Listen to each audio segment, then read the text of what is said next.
जय बोला जय बोला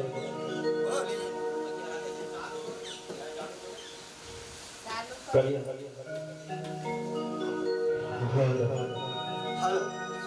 बोलो अमरेश्वर महादेवानी सदगुरु ने श्रेय जपा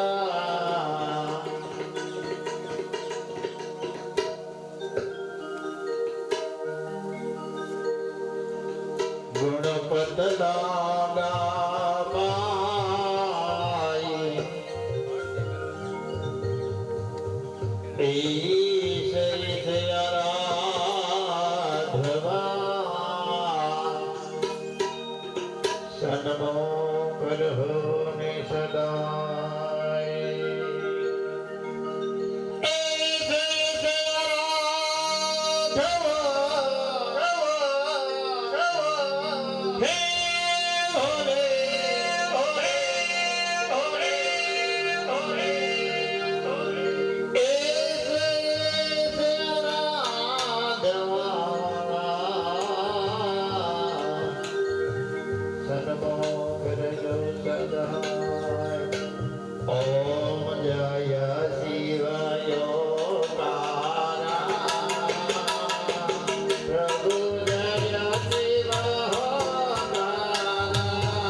धान्यानि च पानि च प्रदक्षिणायां च पदे पदे फूल एमा छे फूल फेरवी અને વ્યાસપીઠ પર મૂકી દો अतः आराधिक कर्म ततः चरणं कृष्णार्पणमस्तु धूप दीप अभिवादयामि धूप दीप આપી દો ધૂપમ દીપમ અભિવાદયામિ પછી આત્મવંદનમ કરતા તમે આપી લેજો આત્મવંદનમ નમસ્કારમ વિદ્યમ સમર્પયામિ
દેવાય ઓમ મહાદેવની અસીમ કૃપાથી કરી સમસ્ત રહિત ગામનું કલ્યાણ થાય એવા શુભ અપેક્ષાથી કરી અને મહાદેવના ચરણોમાં શ્રી અમરેશ્વર મહાદેવના સાનિધ્યની અંદર સમસ્ત રહિત ગામ વતી આજે આપણે શિવ મહાપુરાણનું જ્ઞાન કરવા જઈ રહ્યા છીએ શિવ મહાપુરાણ ગાવા માટે જઈ રહ્યા છીએ સખત આ બીજા શ્રાવણ માસની અંદર આપણા ગામની અંદર શિવ મહાપુરાણનું જ્ઞાન થઈ રહ્યું છે શિવ મહાપુરાણની ગંગા વહી રહી છે ત્યારે શિવનો અર્થ થાય છે કલ્યાણ સર્વનું કલ્યાણ થાય સર્વની ઈચ્છાઓ પૂર્ણ થાય સર્વ સુખ સમૃદ્ધિને પ્રાપ્ત કરે એવી અપેક્ષાથી કરી અને આજે આપણે શિવપુરાણનું જે ભગવાન શિવજીની અસીમ કૃપા કઈ રીતે પ્રાપ્ત કરી શકાય પાપમાંથી કઈ રીતે દૂર થઈ શકાય પુણ્યને કઈ રીતે પ્રાપ્ત કરી શકાય અસત્યથી દૂર થઈ અને સત્યનો માર્ગ કઈ રીતે જાણી શકાય એ સર્વત્ર મનોમન જાણવા માટે થઈ અને આજ રોજ આપણે શિવપુરાણનું જ્ઞાન કરી રહ્યા છીએ ત્યારે આજે એકંદરે આપણે ગણીએ તો આજે જ પ્રથમ દિવસ કહેવાય ગઈકાલે આપણે વરસાદનો આટલો બધો વિઘ્ન હતો વાવાઝોડું હતું જેના કારણે આપણે પોથી પધરાવી દીધી પરંતુ અધ્યયન ન કરી શક્યા આજ રોજ આપણે શિવજીનું જે અધ્યયન કરવા જઈ રહ્યા છીએ ત્યારે પ્રથમ દેવાદિદેવ મહાદેવને યાદ કરી અમરેશ્વર દાદાને યાદ કરીને કહી કે હે ભોલેનાથ અમે કશું જ તમારું પૂજન કરવાનું જાણતા નથી હે કલ્યાણેશ્વર તમારું તો નામ જ કલ્યાણ કરતા છે આથી કરી અમારા સમસ્ત રહિત ગામનું કલ્યાણ કરજો હે મહાદેવ તમારી ગુણગાન ગાવામાં તો સમર્થ ઋષિ મુનિઓ સાક્ષાત બ્રહ્માજી સાક્ષાત વિષ્ણુજી અને વેદવ્યાસ અને રોમહર્ષણ પણ પોતાને અસમર્થ સમજતા હતા તો હું તો એક મૂળ મનુષ્ય છું. તારી મારી માયામાં મોહિત થયેલો વ્યક્તિ આપનું ગુણગાન પરિપૂર્ણ રીતે કઈ રીતે ગાઈ શકું? છતાં પણ હે મહાદેવ, તમારા ચરણોની અંદર માં સરસ્વતીની અસીમ કૃપાથી કરી, માં શારદાની અસીમ કૃપાથી કરી અને જે ગુણગાન ગાવ, જે કાંઈ તમારી ભક્તિ કરું, તમારું ભજન કરું અને સમસ્ત રહિત ગામ આપની સમક્ષ જે પ્રાર્થના કરે, હે મહાદેવ તેમનો સ્વીકાર કરી સર્વનું કલ્યાણ કરજો. આવી શુભેચ્છા સાથે પ્રથમ દિવસે મહાદેવના ચરણે જઈ અને આપણી કથાનો આરંભ કરીશું. શિવજીના ચરણે જે જાય એનો એનો સફળ થઈ જાય. શિવજીના શરણે જાય એનો સફળ થઈ જાય.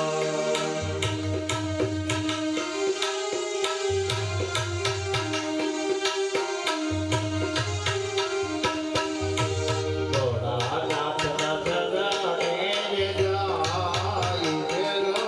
એનો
હે હર હર વેદ લક્ષણાય તેરો એ સફળ થઈ જાય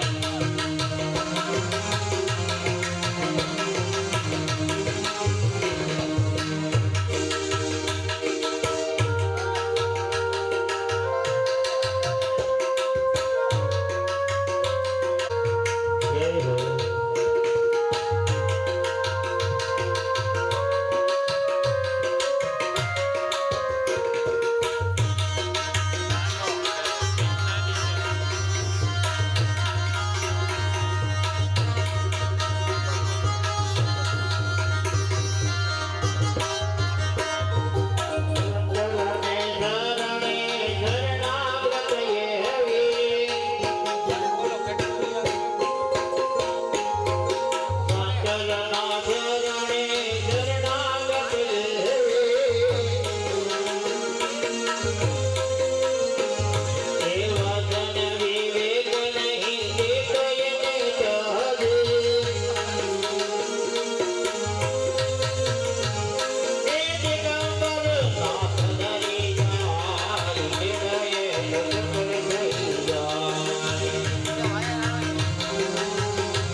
બોલો શ્રી ગજાનંદ ગણપતિ મહારાજની જય.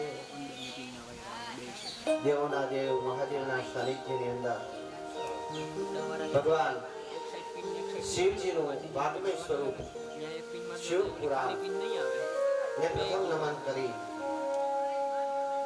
અમરેશ્વર મહાદેવ તિલિંગ તીર્થધામ ને નમન કરી આજ રોજ આપણે પ્રથમ દિવસે મહાદેવને ચરણોની અંદર શિવ પુરાણ અર્પણ કરવા રહ્યા છે. શિવ પુરાણનું ગુણગાન ગાવા જઈ રહ્યા છે ત્યારે શિવ પુરાણનું ગુણગાન ગાવા જઈ રહ્યા છે ત્યારે મહાદેવને સાથે સાથે આપણા સમસ્ત રહિત ગામની પાવન ચેતનાઓને યાદ કરીએ.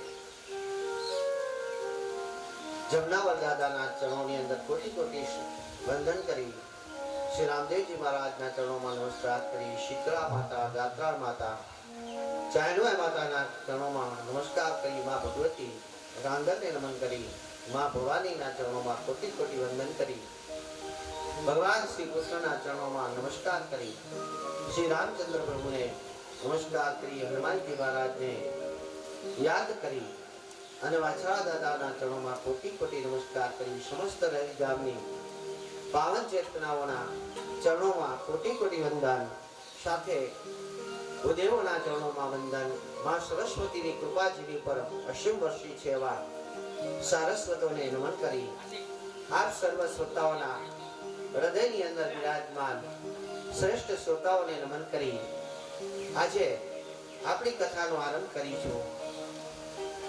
બહેન, શિવ પુરાણ માત્ર એક પુરાણ એવું છે કે જેની શરૂઆત પ્રયાગરાજથી થાય છે. 18 પુરાણમાં નું પૃથ્થકરણ ભગવાન વેદવ્યાસજીએ કર્યું. આ 18 પુરાણનું જે પૃથ્થકરણ કર્યું તેમાંથી 17 પુરાણ જે છે એ 17 પુરાણ નૈમિષારણ્ય નામના વનમાંથી ચાલુ થાય છે. પરંતુ માત્ર એક શિવ પુરાણ છે કે જેની શરૂઆત પ્રયાગરાજથી થઈ છે. ના પ્રયાગરાજની અંદર જે ઋષિવરો યોગી સૂચિ કહેતા એ સૂચિનું નામ રોમહર્ષણ છે, જે વેદવ્યાસજીના પરમ શિષ્ય હતા અને એમને જે પ્રશ્ન કરે છે એમનો જવાબ જે રોમહર્ષણ વાળે છે અને જે શિવજીનું મહાત્મ્ય રોમહર્ષણ સર્વત્ર ઋષિઓને જણાવે છે એ સર્વત્ર જ્ઞાન એટલે શિવ પુરાણ. શિવ પુરાણની અંદર 7 સંહિતા આવેલી છે. આ 7 સંહિતા એટલે શિવ પુરાણ. શિવ પુરાણ પહેલા તો ભગવાન વિષ્ણુનો અવતાર એવા વ્યાસજીએ 1,00,000 શ્લોકની અંદર ગાયો હતો. 11 સંહિતા હતી. પરંતુ એના મનની અંદર વિચાર આવ્યો કે જ્યારે કલયુગ આવશે એટલે મનુષ્ય પાસે સમય જ નહીં હોય. જેની પાસે ખરેખર સમય નથી એવા લોકો તો બરાબર, પરંતુ જે નવરા માણસો છે એની પાસે પણ સમય નહીં રહે.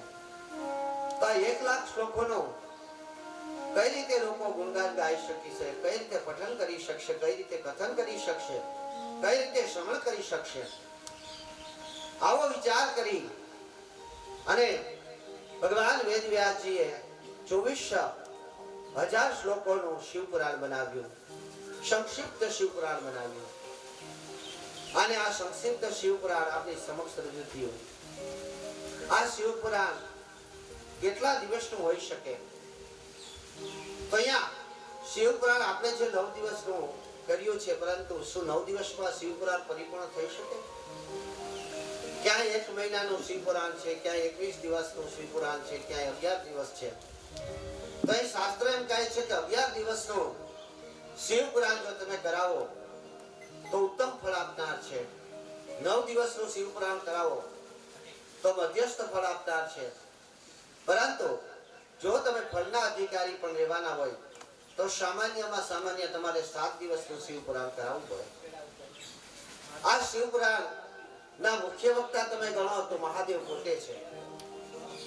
માં જગદંબા પાર્વતી અને શિવજી પોતે માતાજીને જે કાંઈ અધ્યયન કહે છે અને પોતાનું ગુણગાન કહે છે, એ જ વાત અહીં કહો તો 4 વક્તા છે અને અનેક શ્રોતાઓ છે.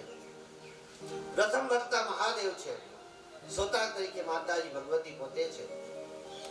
બીજા વક્તા નંદેશ્વર છે, નંદી છે, અને શ્રોતા તરીકે સનત કુમારો છે. અહીંયા જે ત્રીજા વ્યક્તિ છે, ત્રીજા વક્તા છે તે સ્વયં બ્રહ્માજી છે, અને શ્રોતા તરીકે નારદજી છે. અને ચોથા વક્તા કે જેનું આપણે આજે કથા કરી રહ્યા છીએ એ રોમહર્ષણ છે, અને એના શ્રોતાઓ સર્વત્ર ઋષિગણ છે. તો આ સર્વત્ર જે શિવપુરાણને કંઠસ્થ કરવાની વાત કરી, અને કંઠસ્થ હતું પેલા ના જમાનાની અંદર દરેક જે ભણવાના અભ્યાસી કરવા જતા, જે ઋષિ કુમારો કહેવાતા, એ કોઈ ઋષિના આશ્રમમાં જાય અને ઋષિવર એને જ્ઞાન આપે તે સર્વત્ર કંઠસ્થ કરી લેવાનું હતું. પરંતુ મનુષ્ય પાસે જ્યારે કલિયુગની અંદર પાપ વધશે, દુરાચાર વધશે, અત્યાચાર વધશે, વ્યભિચાર વધશે, ત્યારે મનુષ્યનો મગજ જ નાનો થઈ જશે. તો એટલું બધું કંઠસ્થ કરી કઈ રીતે શકશે? આવો વિચાર કરી વ્યાસજીએ આ સર્વત્ર કથન, જેને આપણે 18 પુરાણ તરીકે ઓળખીએ છીએ, એ 18 પુરાણને ગ્રંથસ્થમાંથી ગ્રંથસ્થ બનાવ્યા. એક લેખ લખી લીધો, ગણપતિને બોલાવ્યા અને ગણપતિને કીધું કે હે ગજાનંદ ગણપતિ મહારાજ, હું જે કાંઈ વક્તવ્ય વ્યક્ત કરું તેને તમે ચોપડીમાં ઉતારતા જાઓ. એટલે ગણપતિ જે વ્યાસજી જે બોલતા ગયા તે સર્વત્ર ગણપતિ લખતા ગયા, અને જે લેખિત કર્મ થયું એ આપણી સમક્ષ 4 વેદ અને 18 પુરાણ તરીકે આવ્યું. આ 18 પુરાણોમાંથી એક પુરાણ એટલે શિવપુરાણ. તો આ શિવપુરાણ ક્યાંથી શરૂઆત થઈ છે? તો કે 84,000 ઋષિઓ ભેગા મળ્યા હતા, અને આ 84,000 ઋષિઓ ના મનની અંદર એક સંદેહ હતો કે મુક્તિ અને ભક્તિનું સાધન શું છે? આપણે અનેક પુરાણો સાંભળ્યા છે, પરંતુ સર્વત્ર જે સર્વનો સ્વીકાર કરી શકે, મહાન પાપીઓનો પણ સ્વીકાર કરી શકે, જે મોટામાં મોટા પાપી હોય એવા પાપીઓને પણ ક્ષમા કરી દે એવું કેવું પુરાણ છે કે એવું ફળ આપે? આવો સવાલ થતો હતો ત્યારે ઋષિઓ એકબીજાના મોક્ષામું જોઈ રહ્યા હતા. ત્યારે દ્રષ્ટિ કરે છે તો રોમહર્ષણ આવી રહ્યા હતા. આ યોગી સૂચિ રોમહર્ષણને આવતા જોઈ અને સર્વ ઋષિઓ આનંદિત થઈ જાય છે કે વાહ, અહો ભાગ્ય આપણા છે કે આપણે વચ્ચે આજે રોમહર્ષણ જે આવી રહ્યા છે, અને સાક્ષાત જે પુરાણની આપણે ચર્ચા કરવા માંગીએ છીએ, જે પુરાણો વિશે આપણે પ્રશ્ન થઈ રહ્યો છે, એ પુરાણના રચયિતા વ્યાસજીના શિષ્ય છે અને જે ગુરુમાં જ્ઞાન છે એ જ જ્ઞાન સર્વત્ર જ્ઞાન એ ગુરુએ શક્તિપાદ માથે હાથ મૂકીને રોમહર્ષણને આપેલું છે.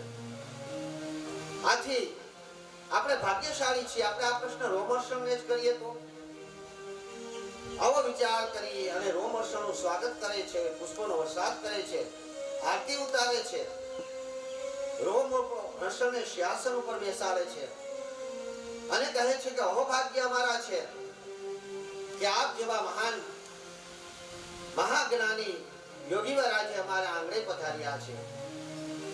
હે ઋષિવાર, જો આપ અમારી પર દયા રાખતા હોય, અમારી પર કૃપા રાખતા હોય તો અમે આપની પાસે એક પ્રશ્ન કરવા ઈચ્છા કરીએ છીએ.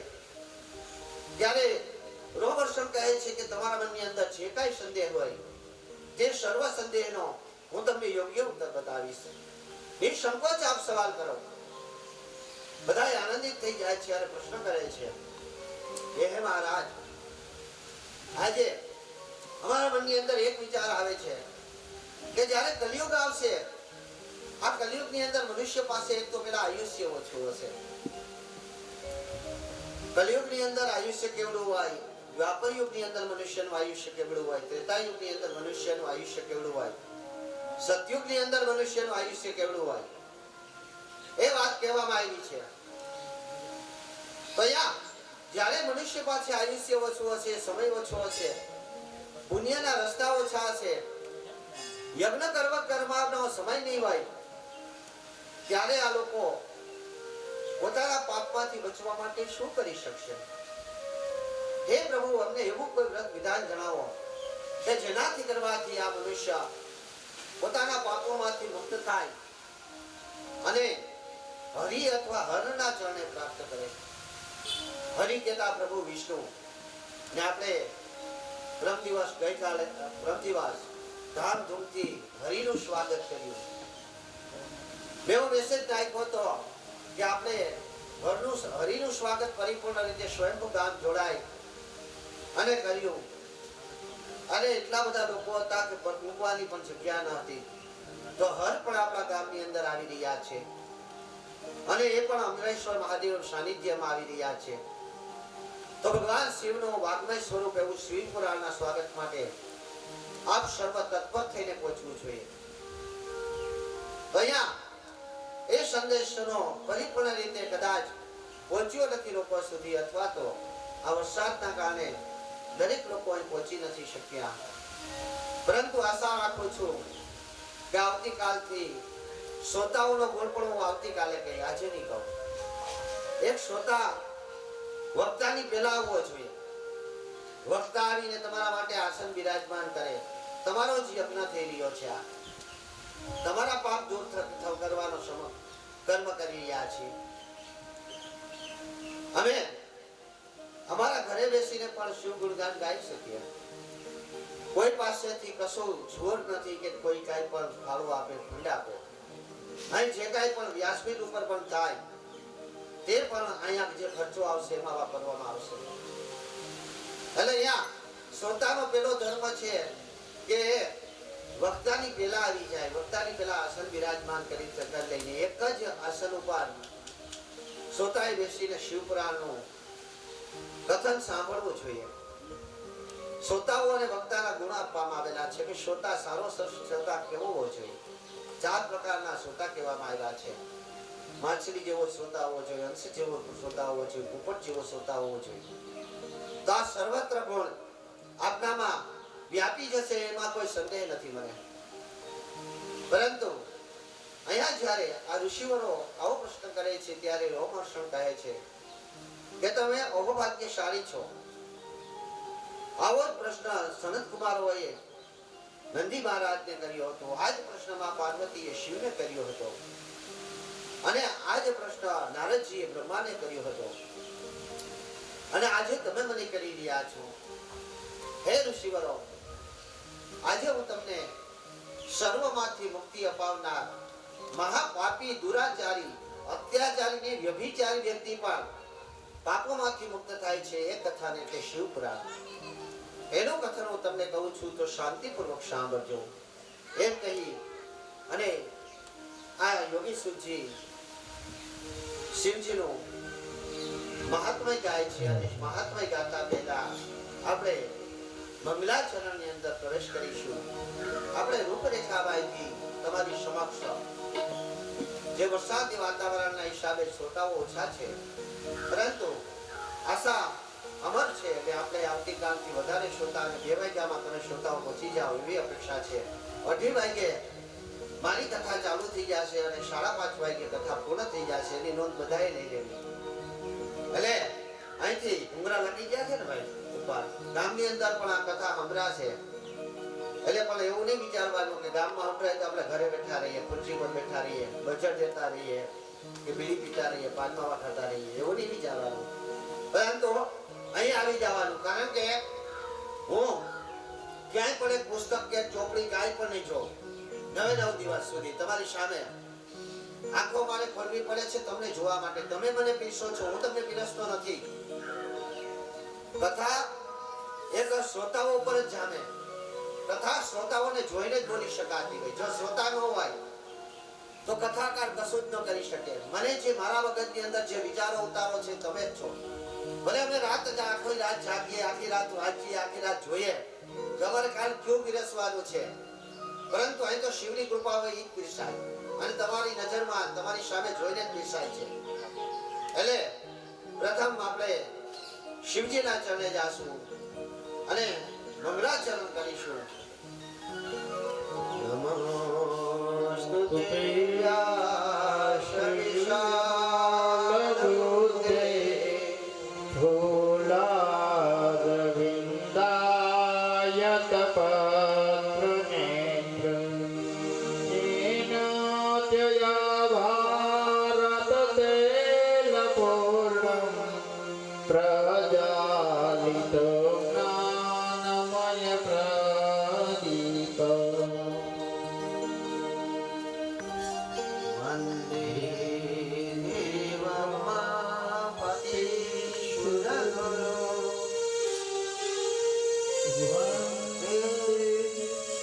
વંદે જગત્કાલ તસ્મે નગરાય નમઃ શિવાય. તસ્મે નગરાય નમઃ શિવાય. મનોજવં પ્રવગે શ્રીરામદૂतं શરણં પ્રવગે. વક્રતુંડ મહાકાય સૂર્યકોટિ સમપ્રભ. નિર્વિઘ્नं કુરુ મે દેવ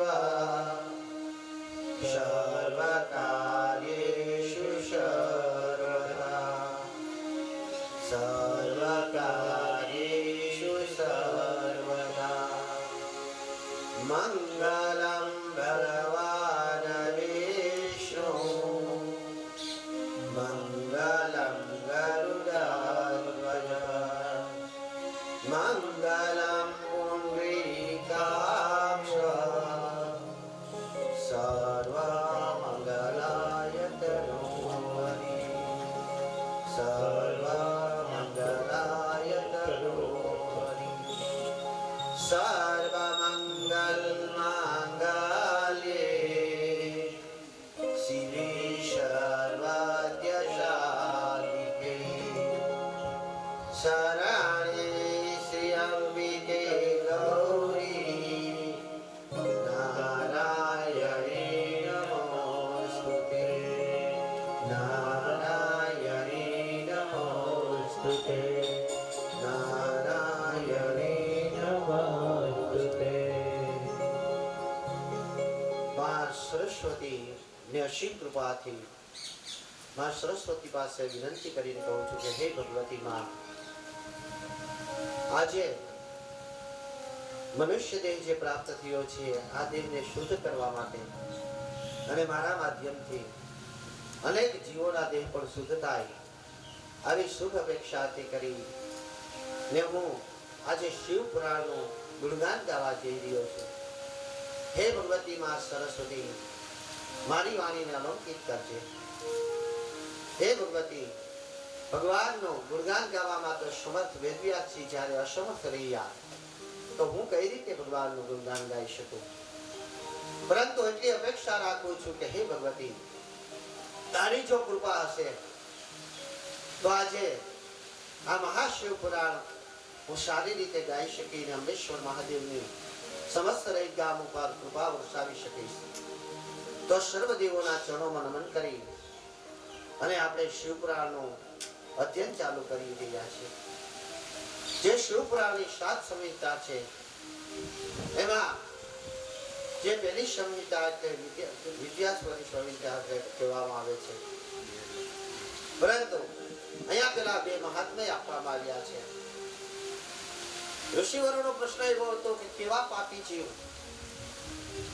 મનુષ્ય ભગવાનની કૃપાને પ્રાપ્ત કરવાના અધિકારી બને છે?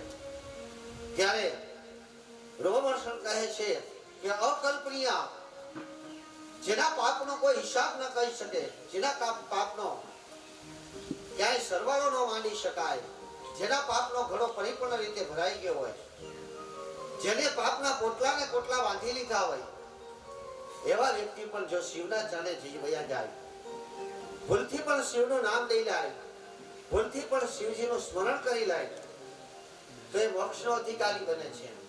અરે શિવ ચરણોના અધિકારી બને છે. અને શિવની કૃપા એટલી બધી વર્ષે છે કે શિવનો દાસ શિવનો ગણ બની જાય છે.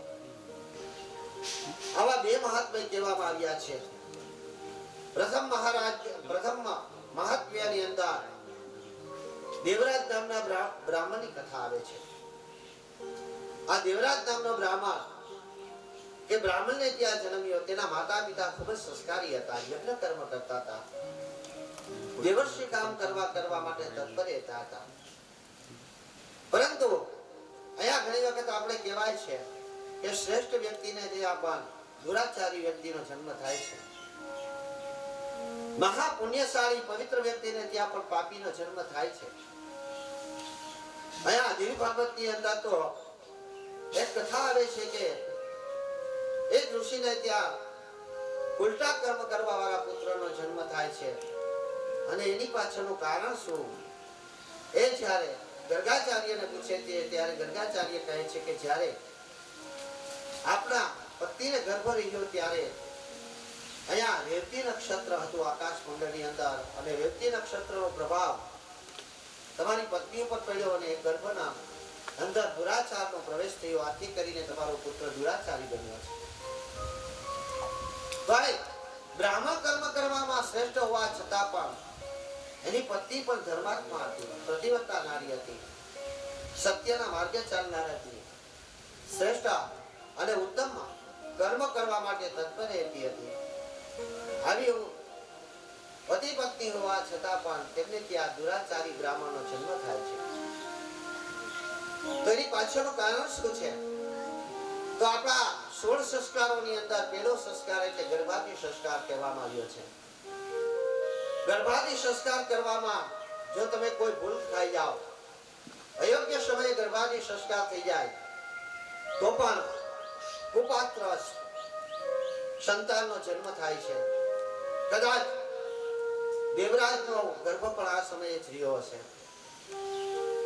આપણા શાસ્ત્રની અંદર પ્રથમ સંસ્કાર ગર્ભાદિ સંસ્કાર કહેવામાં આવ્યો છે કે કઈ રીતે ગર્ભાદિ સંસ્કાર કરવો જોઈએ.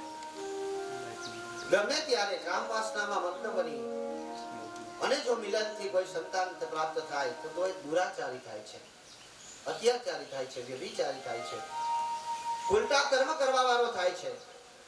આથી કરી અને શ્રેષ્ઠ સંતાનની ઉત્પત્તિ કરવી હોય તો શ્રેષ્ઠ સમયે જ ગર્ભધારણ કરવો જોઈએ. શાસ્ત્રોક્ત વિધાન કહેલું છે. ત્યાં જે બ્રાહ્મણ નગરે જન્મ થયો આ પુત્રનો, એનો સર્વત્ર સંસ્કાર તો કરવામાં આવ્યો, પરંતુ અયોગ્ય સમયની અંદર ગર્ભધારણ થઈ ગયો હતો. આથી કરી અને આ દુરાચારી અને વ્યભિચારી બને છે. આ જે કિરાત નામનું નગર હતું, એ નગરની અંદર શ્રેષ્ઠ કર્મ કરવા વાળો, ઉત્તમ કર્મ કરવા વાળો બ્રાહ્મણ રહેતો હતો. તેમને ત્યાં પુત્રનો જન્મ થતા એમનું નામાકરણ સંસ્કાર કરવામાં આવે છે. નામાકરણ સંસ્કાર પણ એક સંસ્કાર છે. નામ ગમે એમ ડાયરીમાં જોઈ ન રાખી લેવાય. નામના ગુણ પણ ઘણા બધા હોય છે. અને અત્યારે આપણે ફેશનની અંદર ગમે તે નામ રાખવા માંડ્યા છે. આપણી સંસ્કૃતિથી આપણે વિભક્ત થઈ રહ્યા છે. શું આપણી સંસ્કૃતિ છે, શું સનાતન ધર્મ છે, અને નામ કઈ રીતે રાખવાનું હોય એ પેલો આપણે જાતિકરણ સંસ્કાર કહીએ છીએ. અને આ સંસ્કાર આપણે ખરેખર 11મા દિવસે કરવાનો હોય. 10 દિવસ પશ્ચાત એનો 10 દિવસ પછી કરવાનો હોય. અહીંયા ઘણા લોકો છઠ્ઠીના દિવસે નામકરણ કરી લે છે. આ અસત્ય છે. શાસ્ત્રની અંદર, દેવી ભાગવતની અંદર, ભાગવતની અંદર પણ છે અને શિવપુરાણની અંદર પણ છે કે નામકરણ સંસ્કાર તમારે 11મા દિવસે જ કરવો જોઈએ. 10 દિવસ પછી તમે કરી શકો. છઠ્ઠે દિવસે ષષ્ઠી દેવીનું પૂજન લખેલું છે. વિધાતા યક્ષર વાલી કાંચ, વિધાતા જેને જે બ્રહ્માજી છે, તમારા હજારો જન્મોના કર્મના હિસાબે તમારે ક્યાં કોઈ સંતાનની પ્રાપ્તિ થાય છે. અને સંતાનનો જન્મ થાય ત્યારે ષષ્ઠી દેવીનું પૂજન આવે છે. આ ષષ્ઠી દેવી કે ભગવાન શિવના બીજા પુત્ર કાર્તિકેયના પત્ની છે. એનું પૂજન કરવામાં આવે અને ષષ્ઠી દેવને સાથે બ્રહ્માજીનું પૂજન કરીને કહેવાનું હોય કે અમે અમારે ત્યાં વિધાતા બ્રહ્માજીની અસીમ કૃપાથી કરી એક બાળકનો જન્મ થયો છે. આ બાળક આ પૃથ્વીને કંઈક આપવા વાળો બને, પૃથ્વી ઉપર સત્યનો પ્રચાર કરવા વાળો બને, પુણ્યનો પ્રચાર કરવા વાળો બને, લોકોને પાપથી દૂર કરવા વાળો બને, લોકોને અસત્યથી દૂર કરવા વાળો બને. આ કર્મ કરવાનું હોય. પરંતુ અહીંયા આ બ્રાહ્મણ અને બ્રાહ્મણીએ સર્વત્ર કર્મ કર્યું હતું, પરંતુ કોઈ અયોગ્ય સમયની અંદર જ ગર્ભ ધારણ થયો હશે, જેથી કરી આ પાપી એનું નામ પણ નામકરણ થયું તો દેવરાજ નામકરણ રાખવામાં આવ્યું. દેવરાજ નો અર્થ થાય દેવોમાં જે રાજા છે. મનુષ્યના ગુણ દેવો પર જેવા હોવા જોઈએ. આપણે દેવ બનવાનું આપણે આપણા પછીનો જે અવતાર છે તે દેવ અવતાર થઈ શકે. આપણે ઘણી વખત કોઈ મૃત્યુ પામી ગયા હોય એટલે ઘણા લોકો એમ કહે છે કે હવે એ મનુષ્ય દેવ બની ગયો. ને આપણે કોઈ પણ મરી જાય એની પાછળ લખી પણ નાખીએ કે સ્વર્ગવાસી. સ્વર્ગવાસી શું બધા સ્વર્ગમાં વયા જાય છે? જો બધા સ્વર્ગની અંદર જતા હોય તો નરકની વ્યાખ્યા ખોટી પડે. આપણે કોઈ પણ મૃત્યુ પામે એની પાછળ સ્વર્ગવાસી લખી નાખીએ છીએ. પરંતુ આ ખરેખર શબ્દ મારી દ્રષ્ટિએ ખોટો છે. પરંતુ આપણા પોતાના હૃદયને, આપણા પોતાના સામર્થ્ય કરવા માટે, આપણા પોતાને દિલાસો આપવા માટે એવું વિચારીએ કે આપણા માતા પિતા સ્વર્ગવાસ થયા છે.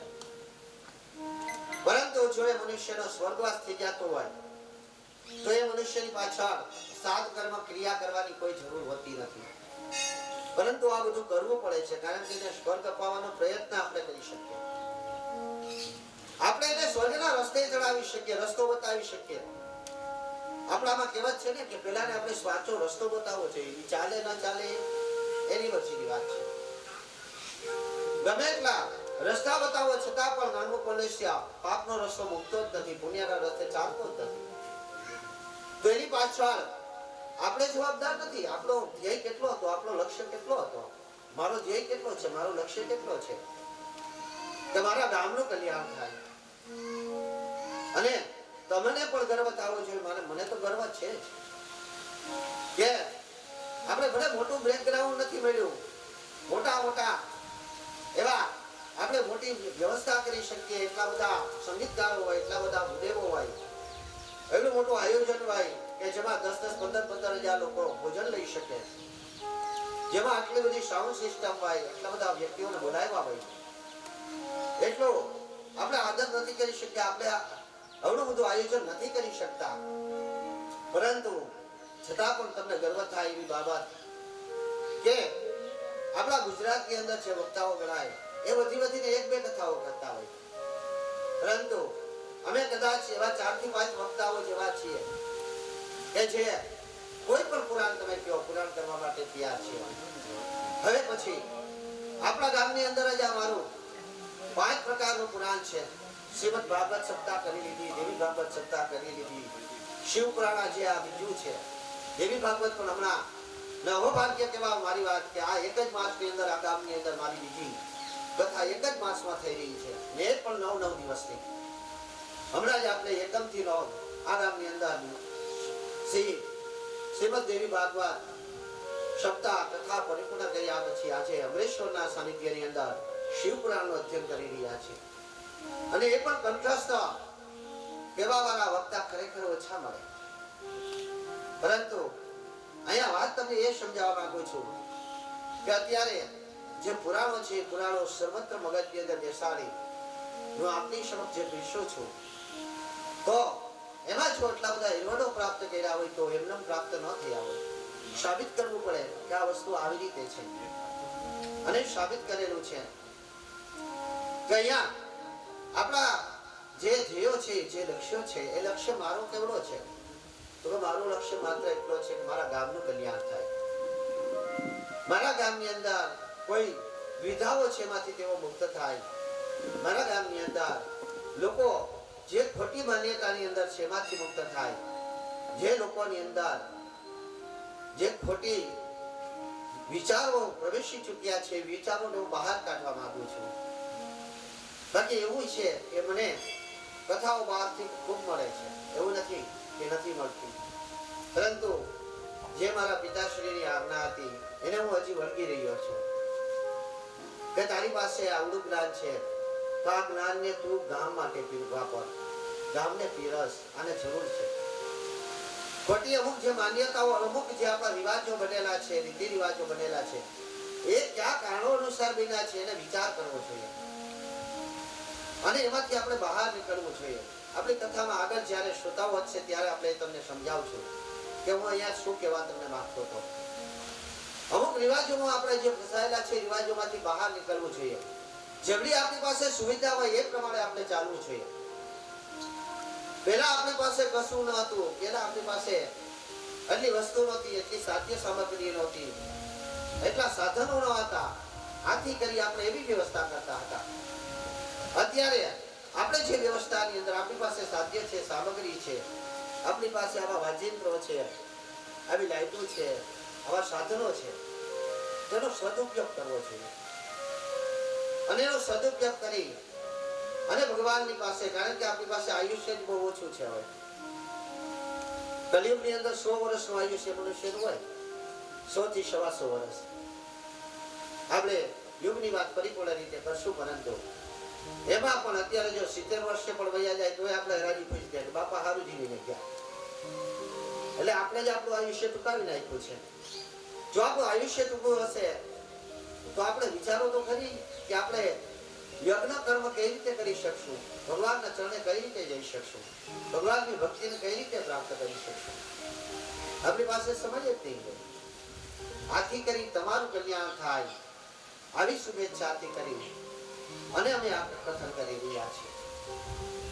અહીંયા દેવરાજની અંદર એના નામ જેવા ગુણ ના આવ્યા.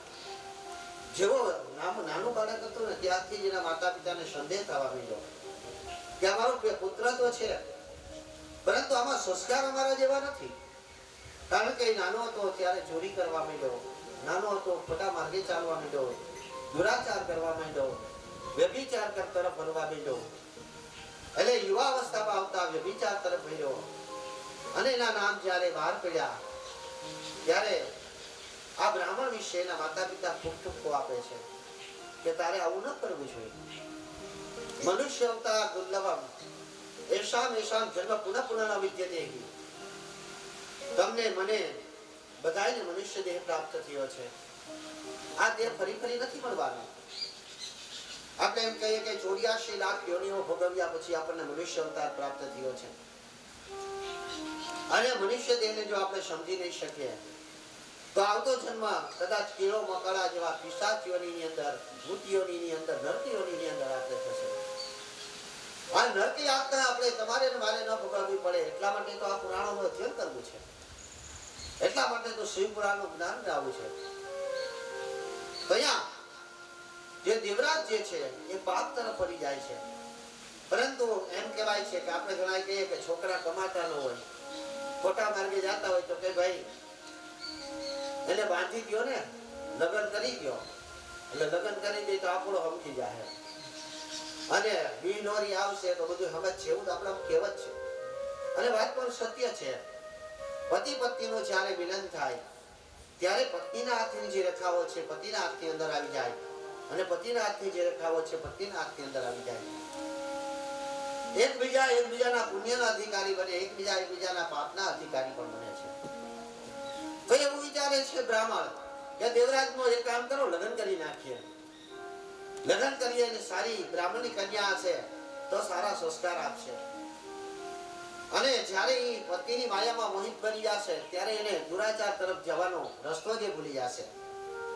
આપણે ઘણા પેણી જાય પછી ઘણા એવા કઈ ગયા એવા ઘણી વખત તમે સાંભળ્યું કે ગોર બાપાના લગ્ન થઈ ગયા પછી ક્યાંય દેખાતો નથી. એટલે ભાઈ પૈણે તો બધાય આવી રીતે મસ્તી કરે પણ ના, એની ઉપર જવાબદારી વધી ગઈ છે. આજ દિવસ સુધી એકલો હતો, પૈણા પછી નો જ રખડી શકે, નો જ રાત્રે 12 વાગ્યા સુધી બહાર રખડી શકે. એની જવાબદારી વધી ગઈ છે. એના પત્નીને સાચો માર્ગ કરવો. એક કન્યા, એક સ્ત્રી તમારા ઘરની અંદર પ્રવેશ કરી રહી છે. તમે જે ઘરની અંદર 20 વર્ષ 25 વર્ષથી રહ્યો છો એ પોતાના મા બાપને મૂકી, પોતાના ભાઈ બહેનને મૂકી, પોતાના પરિવારને મૂકી, પોતાની સખીઓને મૂકી અને તમારા ઘરની અંદર પ્રવેશી છે ત્યારે એને માત્ર તમારી પર વિશ્વાસ મૂક્યો છે કે તમે એને અહોભાગ્ય તરફ લઈ જાશો, તમે એને શ્રેષ્ઠ ફળ આપશો, તમે એને સાચો રસ્તો બતાવશો. એટલે તમારે એને ઓળખાણ આપવાની હોય. તમારા પરિવારના સ્વભાવ કેવા છે, તમારા પરિવારમાં કોણ કેવું છે, કોણ ક્રોધી છે, કોઈ પ્રેમેલું છે, કોનામાં શ્રેષ્ઠ ગુણ છે, આ બધી ચર્ચા તમારી પત્ની સાથે તમારે કરવાની હોય અને ધર્મનો માર્ગ સાચો રસ્તો બતાવવાનો હોય. આપણા શાસ્ત્ર અનુસાર તમે જેની સાથે લગ્ન કરો એની સાથે જે 4 ફેરા ફરો છો, આ 4 ફેરા જે છે એ પેલો ધર્મનો ફેરો છે, બીજો અર્થનો ફેરો છે, ત્રીજો કામનો ફેરો છે અને ચોથો મોક્ષનો ફેરો છે. આ ચારે વાત તમારે એને સમજાવવાની હોય અને સમજાવી જો પછી તમારે એના ગુણ, એના પરિવાર વિશે પૂછવાનું હોય. એનામાં કેટલા સદગુણો છે તમારે લેવાના હોય, તમારા સદગુણો પત્નીને આપવાના હોય અને ગૃહસ્થ લક્ષ્મી તરીકે એનો પ્રવેશ થાય તમારા ઘરની અંદર. દયા આ બ્રાહ્મણ પર વિચારે છે કે કોઈ ગૃહસ્થ લક્ષ્મી બ્રાહ્મણની સારી દીકરી આપણા ઘરની અંદર પ્રવેશ કરશે તો દેવરાજની બુદ્ધિ બદલી જશે અને દેવરાજની બુદ્ધિ બદલી જશે એટલે દેવરાજ સાચે માર્ગે ચાલવા મળશે. પરંતુ આ તો દેવરાજ હતો, નાનપણથી જ નામ દેવરાજ પણ દેવો જેવો એક પણ ગુણ ન હતો, અધર્મી હતો, પોતાના નામને કલંકિત કરી રાખ્યો. પત્ની આવી સુશીલ હતી, પત્ની શ્રેષ્ઠ હતી, પત્ની એક બ્રાહ્મણના ઘરે જે દીકરી શોભે એવા તમામ ગુણ એનામાં હતા. પરંતુ આ દેવરાજ સુધરવાની બદલીમાં દિન પ્રતિદિન ખરાબ રસ્તે ચાલવા માંડ્યો, જુગાર રમવા માંડ્યો, મદિરા પાન કરવા માંડ્યો, બ્રાહ્મણ તરીકેના તમામ ગુણોથી વિમુખ થઈ ગયો. બ્રાહ્મણનો શ્રેષ્ઠ ધર્મ અહીં પેલો બતાવવામાં આવ્યો છે. તમને ગર્વ હોવો જોઈએ કે બ્રાહ્મણ કેવો તમારા ગામની અંદર હોવો જોઈએ. ત્રિકાળ સંધ્યા કરતો હોવો જોઈએ, બ્રાહ્મણ ગાયત્રીનો ઉપાસક હોવો જોઈએ, દેવાલયોની અંદર માન સન્માન મેળવતો હોવો જોઈએ, દેવાલયોની પૂજા કરતા હોવો જોઈએ, ધર્મ કરી અંગીકાર કરી દાન લેવાનો અધિકારી હોવો જોઈએ, દાન દેવતો પણ હોવો જોઈએ. બ્રાહ્મણનો માત્ર ધર્મ કર્મ એવું નથી કે દાન લેવું, પરંતુ દાન આપવું એ પણ બ્રાહ્મણનો અધિકાર છે. બ્રાહ્મણે દાન આપીને બીજાને આપવાનું છે. પહેલા જ્યારે હું જ દાન ન કરતો હોય, હું જ જો બધાને મારું ખાતો હોય તો મને એવો કોઈ અધિકાર નથી કે હું તમને એમ કહું કે દાન કરો. 10મા ભાગનો ભાગ આપણે સનાતન ધર્મ અનુસાર અત્યારે કલયુગ પ્રમાણે મેં ભાગ પાડ્યો. પેલા તો 25% હતું, પણ કલયુગ પ્રમાણે તમારે 10મો ભાગ આવકમાંથી કાઢવો જ જોઈએ ધર્મદાન. જો તમે 10મો ભાગ ન કાઢો તો એ તમારે વયો તો જાતું જ હોય. ડાયરી લખજો. મેં આપણી એક કથાની અંદર કીધું હતું આની પહેલા કે તમે ડાયરી લખતા જાઓ. મારી જેમ હું 97 થી ડાયરી લખું છું. ગામમાં કોઈ પણ પ્રસંગ ક્યારે બન્યો હોય મારા ઘરે લખેલું હોય. ડાયરી લખતા જાઓ કે આપણે એટલી આવક થઈ અને એટલી જ આવક થઈ, કેવામાં જ આવક થઈ. જો તમે દાનમાં નહીં કાઢ્યા હોય પૈસા તો તમે વર્ષ દિવસ પછી જોજો તમારે દાનમાં કાઢવાના પૈસા હશે એ તમારે દવામાં ગયા હશે. એટલે એમાં તો તમે હામાં પીડા પ્રાપ્ત કરી, રોગિષ્ટ બન્યા, ખાટલામાં પડ્યા રહ્યા, તમારો સમય વેઠવો અને સાથે બે જણાને સેવામાં પણ રાખ્યા. એટલે 10મા ભાગનો જોબ તમે કાઢો નહીં તો તમે વિચારતા જ નહીં કે અમને આ બધું મળી ગયું, અમારે વર્ષમાં 25 લાખ ની આવક થઈ તો 25 અમારા ઘરમાં રહી ગયા. ના, એમ જો એમાંથી 2.5 લાખ રૂપિયા ધર્માદાના હતા તો દવામાં વહી જાય. ગણિત કરી લેજો, આવતા વર્ષે ગણિત કરીને કહેજો કે આ ભાઈ અમારા નથી 2.5 લાખ રૂપિયા. ભયંકર રોગમાં પીડાવવું પડે. અને અહીંયા બ્રાહ્મણે તમને સત્ય અને અસત્યનો માર્ગ બતાવો છે, પુણ્ય તરફ તમને લઈ જવા છે, પવિત્ર કર્મ કરવા લઈ જવા જોઈએ. એટલે જ હું મારે ઘડીએ કહી દઉં છું, ખોટું લાગી જાય તો ભલે લાગી જાય. મારો સ્વભાવ એવો છે જ તે કે આ મેં કોઈ દી એવું વિચાર્યું જ નથી કે આ દિલીપસિંહ છે તો એક સારા માણસ છે, મારા માટે સારા વ્યક્તિ કહેવાય, અને આ નાનો માણસ છે તો એની મને કાંઈ કોઈ દી આપ્યું નથી તો મારે માનને લાયક નથી. પરંતુ જ્યારે અવિવેક વિરમભાઈ કરે તો એને પણ કહી દેવું જોઈએ, ન અવિવેક નાનો માણસ કરે તો એને પણ કહી દેવું જોઈએ. એ જ મારો ધર્મ છે ને એ જ મારે કરવા તત્પર રહેવું છે. બ્રાહ્મણો સદગુણ જ છે. હું જે વારે ઘડીએ વાત કરું છું કે આપણે આ કરવું જોઈએ. આજે પણ મેં કીધું, ખોટી માન્યતામાં હતા કે રાંધણની થાપતા ન થાય ત્યાં સુધી આપણે ગોળણી ન કરાય. ખોટી વાત છે. ગોળણી કરવી, આ એક શબ્દ યાદ આવી ગયો એટલે ગોળણી કરવી એટલે આમંત્રણ આપવું. તમે જમવાનું આમંત્રણ આપ્યું. આપણા ગામની અંદર હમણાં 108 લોટે રાંધણ છે અક્ષર માસની અંદર.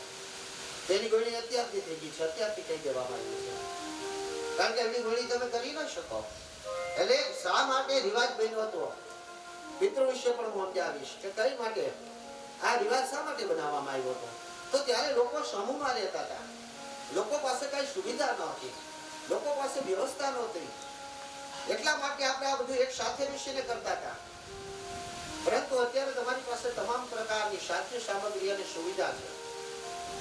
જેવી સુવિધા જ્યાં હોય એવી રીતે રહેવાનું કીધેલું છે.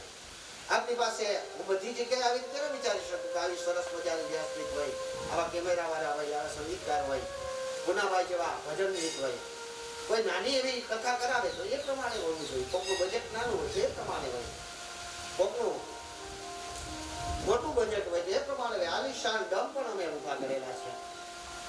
હું તમારે ઘરે આવું તો તમારે મારા માટે સોફો તૈયાર રાખવો એવું જરૂરી નથી. તમારી પાસે ખુરશી હોય તો ખુરશી આપો, તમારી પાસે આસન હોય તો આસન આપો. જેવી સુવિધા તમે કરી શકો એવું કરવાનું. જેવી દેવતાઓથી માંડી અને કોઈનું પણ વ્યક્તિ આપણે ત્યાં આવે તેના માટે આપણે ઉત્તમ સુવિધા કરવી જોઈએ. તો સમય અનુસાર આપણે કાર્ય કરવું જોઈએ. તો એ શીખવાની વાત છે. આપણે વાત એમ કરી રહ્યો છું કે ખોટી માન્યતામાંથી આપણે બહાર નીકળવું છે. મારો ધ્યેય એવો છે કે મારે પેલા 18 પુરાણ આપણા ગામની અંદર થઈ ગયા છે. હમણાં રામદેવજી મહારાજની કથાની વાત પણ આવી છે. રામદેવજી મહારાજ તો આપણે આટલું બધું થયું. રામદેવજી મહારાજની કથા આ મારી પહેલી કથા આપી દીધેલી છે વેરાવળની અંદર રામદેવ પારાયણ. પરંતુ અહીંયા રામદેવ પારાયણ પણ આપણે કરી શકશું. એટલે વાત તમને એ સમજાવતું તો બ્રાહ્મણના ગુણ તો દિવરાજમાં હતા જ નહીં. તો જે વાત હું તમને કરી રહ્યો છું એ વાત દેવરાજે એના બ્રાહ્મણને કરવાની હતી.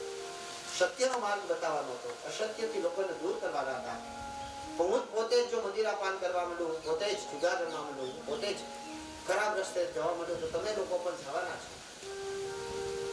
લાખણસિંહે એક લોકડાયરાની અંદર એવું કીધું કે આપણે જેના સાનિધ્યની અંદર બેઠા છે ઈ ને હું બે, આ સમાજ જે ગેરમાર્ગે દોરાઈ રહ્યો છે એમાં સૌથી પહેલો હાથ હોય તો બ્રાહ્મણોનો છે. બીજો હાથ છે એ આ મંદિરના પૂજારીઓનો છે. ત્રીજો હાથ છે એ બારોટોનો ચારણનો છે અમારો. એને એમ કીધું એટલે બધા બ્રાહ્મણોએ વિરોધ કર્યો હતો અને વિરોધ કરીને એના કલેક્ટરને પણ આવેદન પત્ર આપવા ગયા હતા. એમાં અમે 2 જણાએ, એક હું ને મારા ગુરુભાઈ, 2 જણાએ કીધું હતું માંગરોળ ગુરુભાઈ મેં નાખ્યું હતું કે આ સત્ય બોલી રહ્યા છે, ખોટું ન કહેવાય ને, સ્વીકાર કરો કે હા સુખદેવજી મહારાજે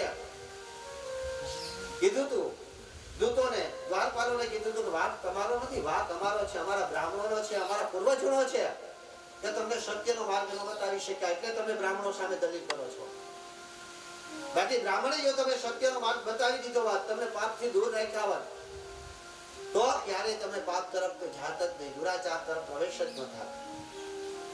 એટલે અહીંયા એ વાતમાં એમ હતું કે લાખનસિંહે જે શબ્દ કીધો કે બ્રાહ્મણો પ્રથમ દુરાચાર તરફ વ્યાપા છે, લોકો સમાજ ગેરમાર્ગે દોરાનો, એમાં પેલો કોઈનો વાંક હોય તો બ્રાહ્મણોનો છે. કારણ કે બ્રાહ્મણોએ કોઈ કીધું જ નહીં, શીખવાયું જ નહીં. બ્રાહ્મણોએ કીધું જ નહીં કે આમ ન થાય.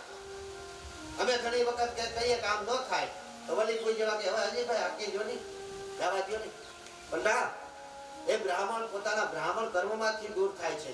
એવું ન કરવા દેવાય, બ્રાહ્મણને ન કરવા દેવાય. હું ટોકી ન ખાય, હું ખોટો કર્મ કરતો હોય ટોકી નાખવાનો તમારે મને કે ભાઈ આ કેમ આમ કરો છો, બસ સમજીને પ્રશ્ન કરવાનો.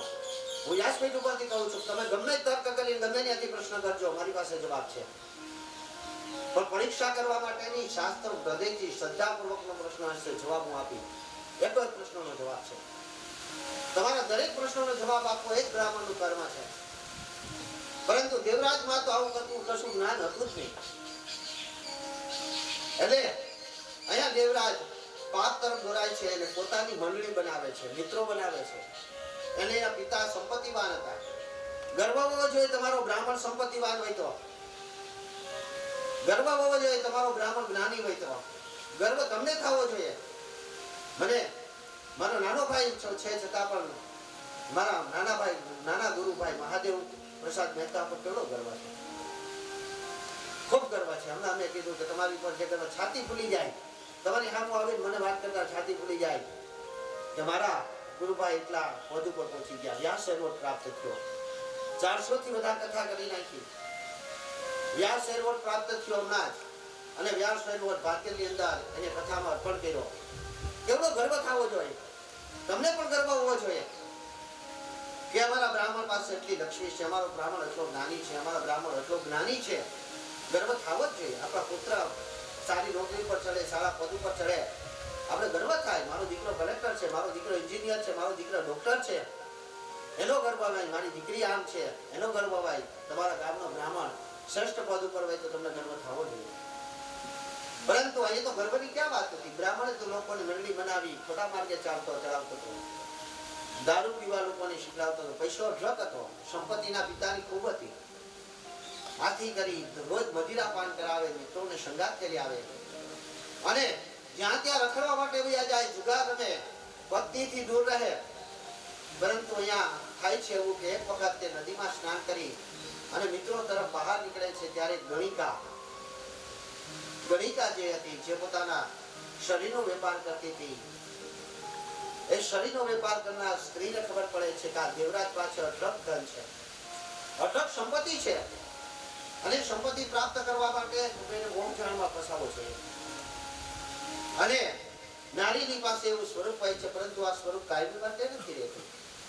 આ સ્વરૂપ અમુક સમય, જ્યાં સુધી તમારી પાસે યુવાની છે ત્યાં સુધી તમારી પાસે આ શરીર રહેવાનું છે.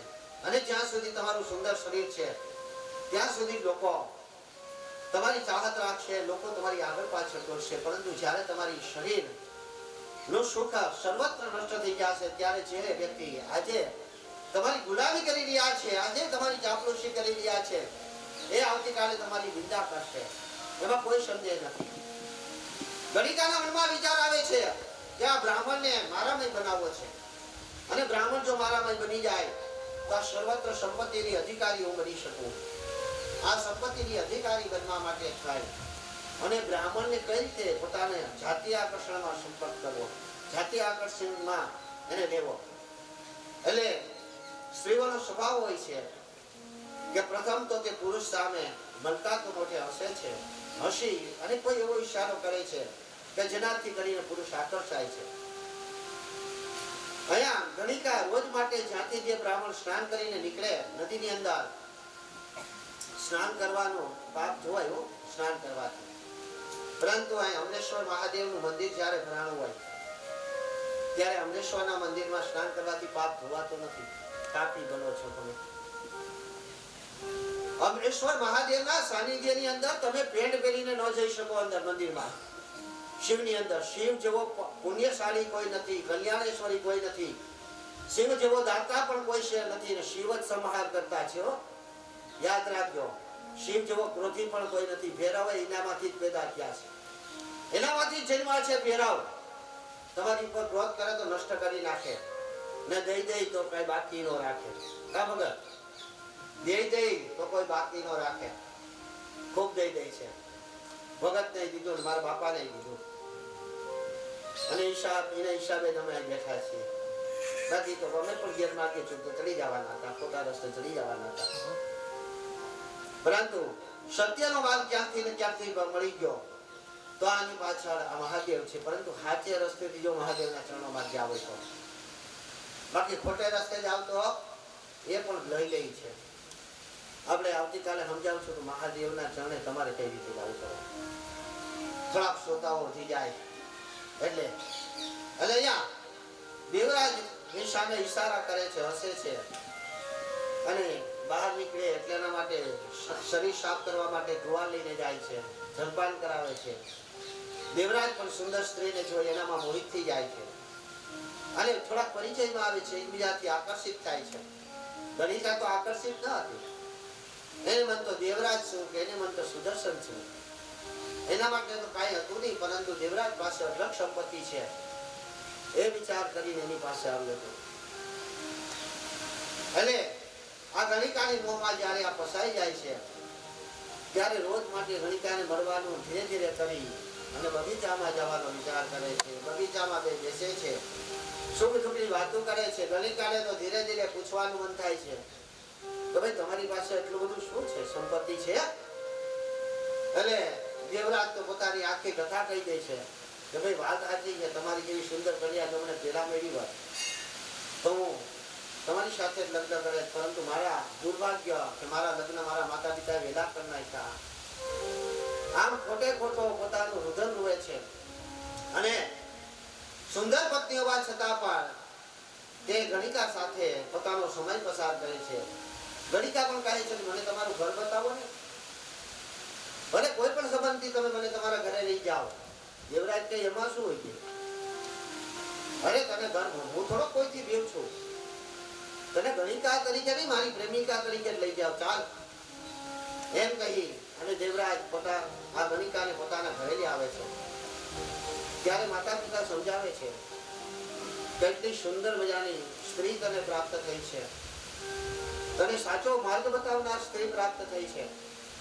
તો આવી તે સ્ત્રી સુંદર પાત્રને સુપાત્રનો સ્ત્રી પ્રાપ્ત થઈ છે. ગૃહિણીઓ, તમારા ઘરની અંદર જે સ્ત્રી લક્ષ્મી રૂપી હોય એ કોણ હોય? તો કે જે સ્ત્રી સૌભાગ્યવતી હોય, જે સ્ત્રી પોતાના પતિની આજ્ઞાનું પાલન કરતી હોય, જે સ્ત્રી પોતાની પતિના મર્યાદામાં રહેતી હોય, જે સ્ત્રી પતિનો ધર્મ બચાવવા માટે, પતિની આબરૂ બચાવવા માટે હંમેશા તત્પર રહેતી હોય, એ સ્ત્રી સુપાત્ર છે. કરોડોની મિલકત હોય પરંતુ એની અર્ધાંગની પણ સુપાત્ર નથી હોતી. પરંતુ જો એને ત્યાં કદાચ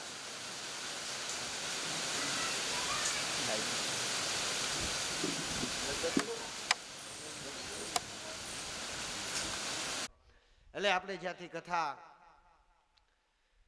માં જ્યાંથી વિરામ લીધો હતો ત્યાંથી આગળ ચાલીએ કે દુરાચારી એવો આ દેવરાજ જે છે એ દુરાચાર કરવાની હદ બેટાવી દે છે. બ્રાહ્મણ કર્મ તો સતત ભૂલી જાય છે. પૂજા પાઠ કરવી, અગ્નિદેવનું સ્થાપન કરવું કે કોઈ બ્રહ્મ કર્મ કરવું, તેનાથી તો તે વિમુક્ત બની જાય છે.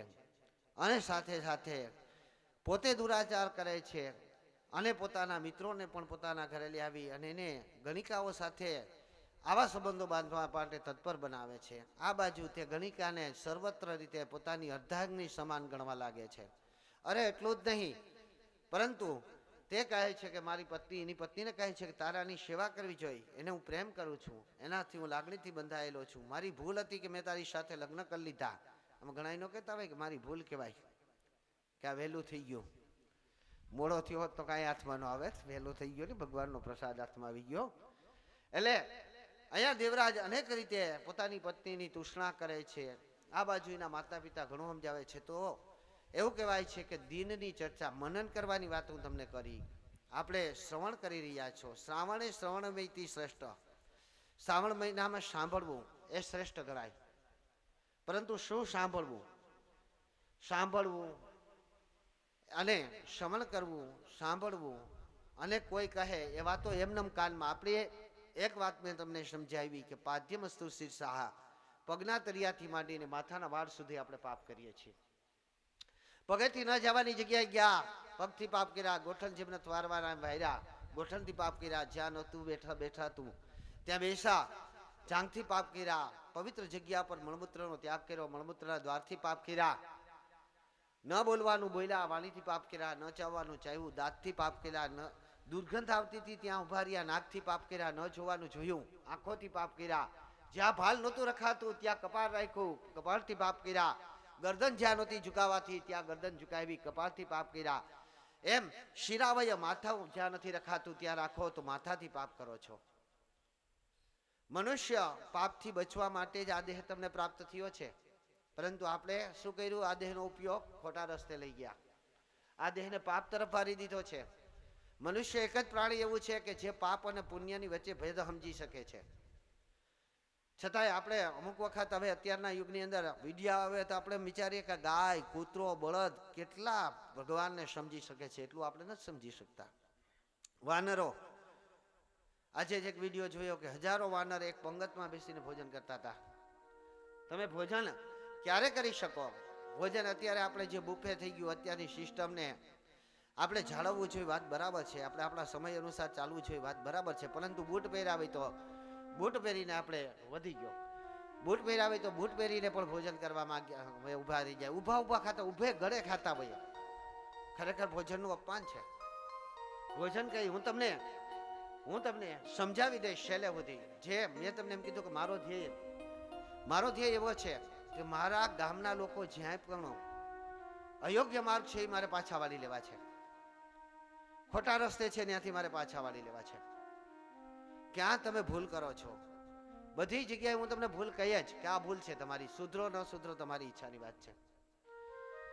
ઊભા ઊભા પાણી ન પીવું જોઈએ. આપણે કેવું કરીએ? ઊભા ઊભા પાણી તો પીએ જ છીએ, પરંતુ સાથે સાથે ઊભા ઊભા ભોજન પણ કરવા માંડ્યા છે. આપણે ઊભા ઊભા ભોજન કરીએ, હેઠે બેસીને પણ ભોજન ન કરી શકો, ડાયરેક્ટ પૃથ્વી ઉપર પણ ભોજન ન કરી શકો. તમારા શરીરની અંદર જે ઉર્જા ગઈ છે તે ઉર્જા તમામે તમામ મળ માર્ગે અને મૂત્ર માર્ગે જ વહી જાય, પછી એની ઉર્જા તમને થાય નહીં, નાસીપાક થઈ જાવ, તમે ધર્મથી વિમુખ બની જાવ, તમે આસન વગર તમે જમી ન શકો. એમ મનુષ્ય સૌથી મોટા પાપ ક્યાં કરે છે? તો કે સ્ત્રીઓ સૌથી, બે પાપ મારે સમજાવવા છે, એક સ્ત્રીઓનો પાપ અને એક પુરુષનો પાપ. સ્ત્રીઓ સૌથી વધારે મોટા પાપ પોતાના પતિનું ખોરામાં માથું રાખીને બેઠા હોય. અત્યારના યુગની અંદર જે હોય બગીચામાં જાય, પ્રિયાંશી કઈ સગાઈ થઈ હોય, પ્રેમિકા હોય, એના ખોરામાં માથું રાખીને સૂતા હોય, બેઠા હોય. પાપ છે, શાસ્ત્રની અંદર લખેલું છે, પાપ છે. આ પાપ ન કરવું જોઈએ. પુરુષ ક્યારેય પોતાની પત્નીના માથામાં ખોરામાં માથું ન રાખી શકે. ક્યારે રાખી શકે? તો કે મૃત્યુ પશ્ચાત, મૃત્યુ દ્રષ્ટિગોતમ, મૃત્યુ સામે દેખાતું હોય ત્યારે તે પોતાનો પત્નીના ખોરામાં માથું રાખી શકે. એટલે એક આ પાપમાંથી બચી જાજો. બીજું, કોઈ સ્ત્રી પોતાના પતિના ખંભે ન બેસી શકે, કોઈ પુરુષ પોતાની પત્નીને ખંભે ન બેસાડી શકે. શાસ્ત્ર એવું કહે છે કે 3 સ્ત્રી તમારા ખંભે બેસવાને લાયક હોય. પ્રથમ અધિકાર માતૃ, દ્વિતીયમ ભગિની, તૃતીયમસ્ય કન્યા. 3 સ્ત્રીઓનો જ અધિકાર છે તમારા ખંભે બેસવાનો. પેલી તમારી માતા છે, તમારી માને તમે ખંભે બેસાડી શકો. હનુમાનજીએ સીતાને ખંભે બેસાડી હતી, કારણ કે માં હતી. એટલે પોતાની માને ખંભે બેસાડી શકો. દ્વિતીયમ ભગિની, બીજી તમારી બહેનને તમે ખંભે બેસાડી શકો. તૃતીયમસ્ય કન્યા, ત્રીજી તમારી દીકરીને તમે ખંભે બેસાડી શકો. તમારી પત્નીને ખંભે ન બેસાડી શકો. તો અત્યારે કલયુગની અંદર, જોકે તમારો કે મારો વાક નથી, આ કલયુગનો વાક છે. અન એવા ઓટકાર આપણે કહીએ ને, એટલે આપણે જોઈએ એવું કરીએ ને પછી ખોટું કરતા હોય ને તો આપણે ગાંડરિયો પ્રવાહ છે. ગાંડરિયો નહીં હો, ઘેટા જેવો પ્રવાહ નથી. આપણે ઘેટા કરતા પણ બદતર છે. આપણે કે ઘેટાની જેમ, ઘેટું એક કુવામાં પડે બીજું પડે, એ ઘેટાને ગાંડરિયો પ્રવાહ કહેવાય. પણ આપણે ગાંડરિયો પ્રવાહ છે. એક કરે બીજો કરે. એ સાચો માર્ગ છે, ખોટો માર્ગ છે, એ કાંઈ જોવાનું જ નહીં. અહીં વ્યાસપીઠ રાખીને બીજે દી વખત કથા કરો તો વ્યાસપીઠ જ હોવી જોઈએ. આ સારું છે કે ભજનમાં કીર્તનમાં નથી કહેતા, બાકી પૂનાભાઈએ જોવા જોઈએ ગાયક તો. એટલે અહીંયા વાત સમજાવું છું કે આપણે ગેરમાર્ગે દોરાઈ ગયા છે. હું તમને આ 9 દિવસની અંદર હું તમને તમે પ્રશ્ન કરી શકશો હું તમને ગેરંટી આપું છું કે તમે મને કહેજો કે આ અમે ખોટું કરતા હતા એ મેં છોડી દીધું. એવા ઘણા લોકો છે. જુગાર રમવાવાળા પણ હતા, મૂકી દીધો. બરાબર, ઘણા દારૂ પણ મૂકી દીધો. એવું નથી કે નથી અસર થઈ, એટલે જ મને હવે રસ પડે છે કે મારી અસર થાય છે, મારી વાતોની અસર થાય છે લોકો પર. ભજન કીર્તન કરતા થઈ ગયા, સત્સંગ કરતા થઈ ગયા. સત્સંગનો અર્થ થાય એટલે શું? સત્સંગી જ છો તમે લોકો, પરંતુ સત્સંગ સાચો કયો? કોઈ ક્યાંક ભજન બોલતું હોય ને આમ નગારા ઓલું શું કહેવાય વગાડતા હોય, ઝાંઝ વગાડવા માંડવી ને ઓલા લેજિયમ કહેવાય, શું કહેવાય, કરતાલ વગાડવા માંડવી ને એનું ભજન નો કહેવાય, એને સત્સંગ નો કહેવાય. સત્સંગ એટલે શું? સત્ય અતિ સંગાતી સત્સંગ.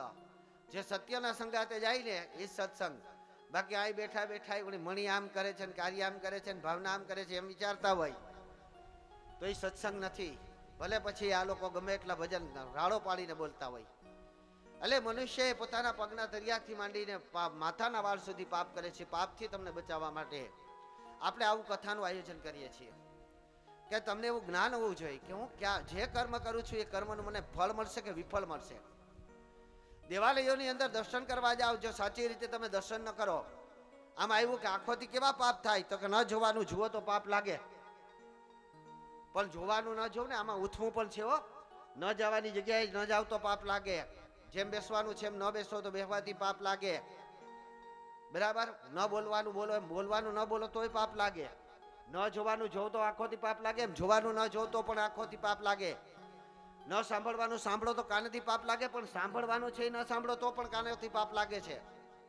એટલે 90% લોકો દર્શન કરવા દ્વારકા જાય ને પછી આંખો વીસી જાય. દ્વારકાધીશ ત્યાં આંખો ન વીચવાની ભાઈ, કૃષ્ણને જોવા ગયા. તમે શું કરવા ગયા? ત્યાં આંખો વીચવાનું કોઈ શાસ્ત્રમાં નથી લખ્યું. પાપ પડે મારી ઉપર આપી દેજો મને. ભગવાનને જોજો કેવા લાગે, ભગવાન કેટલા સુંદર છે, કેવડી મૂર્તિ છે. રાધાજી કેવા લાગે, હું ભોગ થઈ રહ્યો છે, કેવા વાઘા પહેર્યા છે. આ બધું જોજો. ભગવાનને જોવા ગયા તમે, કેવા કલરના ફૂલ ચડાવેલા છે, કોણ કોણ મંદિરમાં છે, કેવું છે, હું ભોગ ધરેલો છે, ભગવાન ભોગ ખાય કે નહીં જોવ તમે. એ જોવા તો ગયા હતા તમે. દર્શન, દર્શન એટલે જોવું. જો જોવા જ તમે ગયા, ન્યાજીને આખું વીચી ગયા, પોલીસ વાળાએ ધક્કો મારી દીધો એટલે તમારો ધંધો તમારો વિફળ ગયો દર્શન કરવાનું. એટલે જ્યારે જે કરવાનું છે એ કરો તો જ તમને ફળ મળે. ઘણા લોકો કહે અમરેહર, અહીંયા અમરેહર આવવા વાળા 50 જણા એવા છે કે ન્યાલ થઈ ગયા, કરોડોમાં રમે છે, ને 50 જણા હજી ન્યા છે. એમાં 5 જણા તો હજી ન્યા છે. તેની પાછળનું કારણ શું?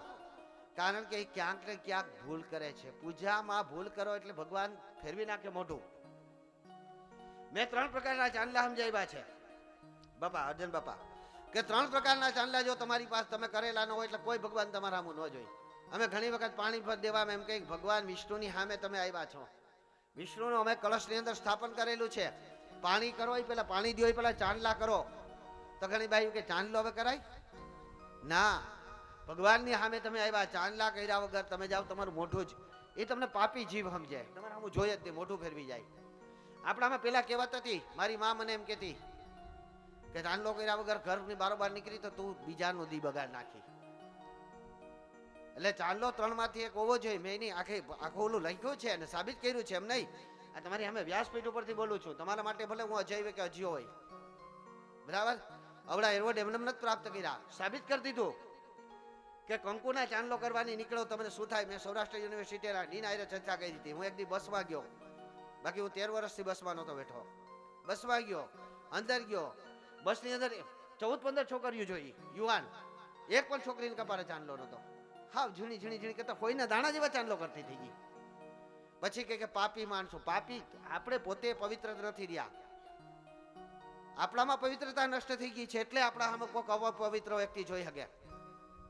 બાકી અપવિત્ર વ્યક્તિ તમારા સામે દ્રષ્ટિ જ ન કરી શકે. કુમકુમે પવિત્ર પાપી ઉત્તમ. કંકુનો ચાંદલો, લાલ ચાંદલો કરી દીકરી નીકળી કોઈની માને ધાવણ થયું છે તમારી સામે જોઈ શકે, ન જોઈ શકે.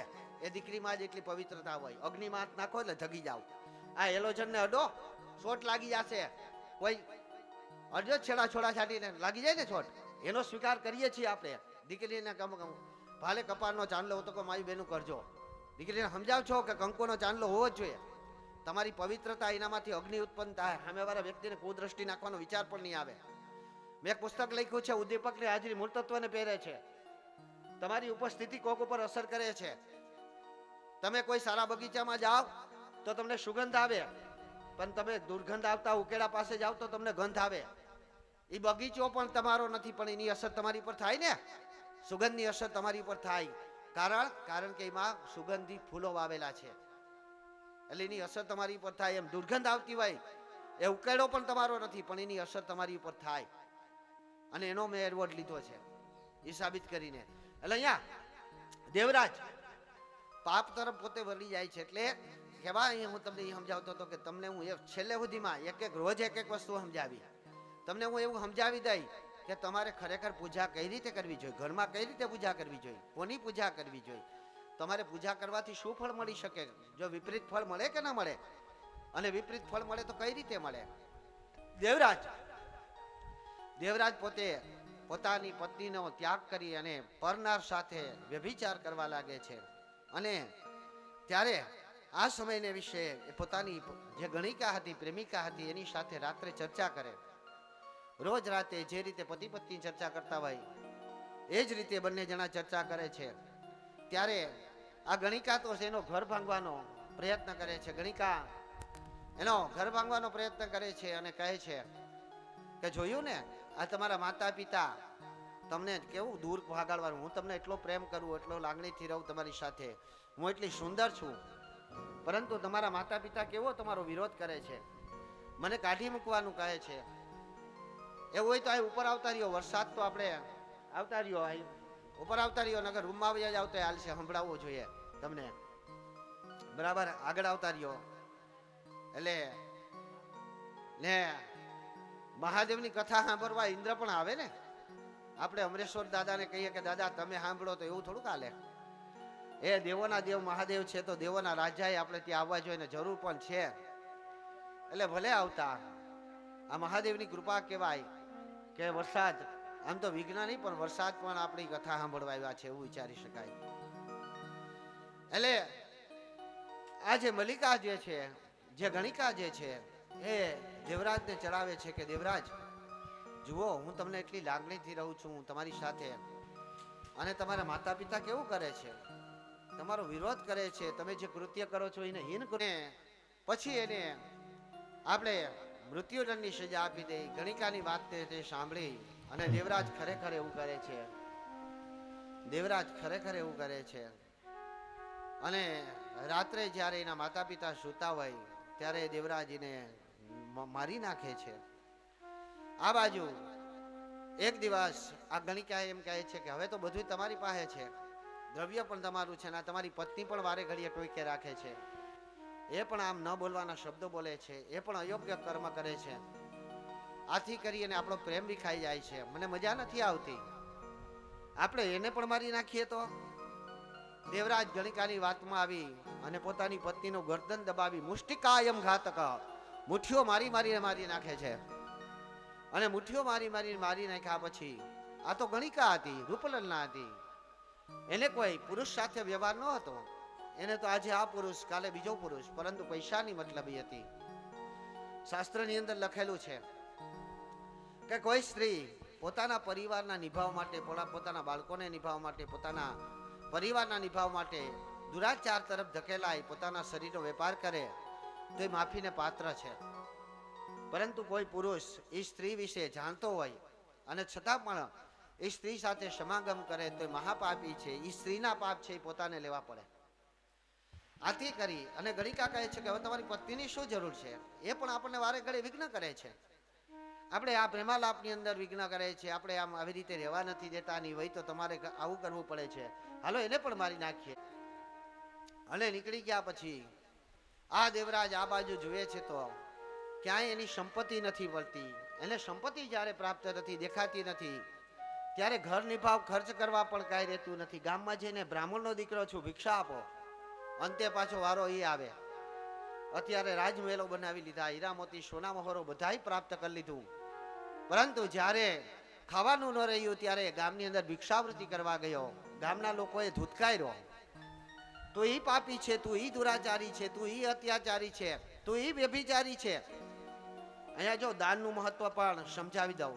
દાન કોને અપાય? ઘણા લોકો અમને એમ કહે કે ગોર બાપા અઢળક સંપત્તિ છે તમારી પાસે, ગામમાં સૌથી મોટો બંગલો તમારી પાસે, હારામાં હારી ગાડી તમારી પાસે. હવે તમારે દાનનું શું કરવું? પા દૂધીબેન જેવા ઉપડે નહીં એટલો હીધો ભર દઈ,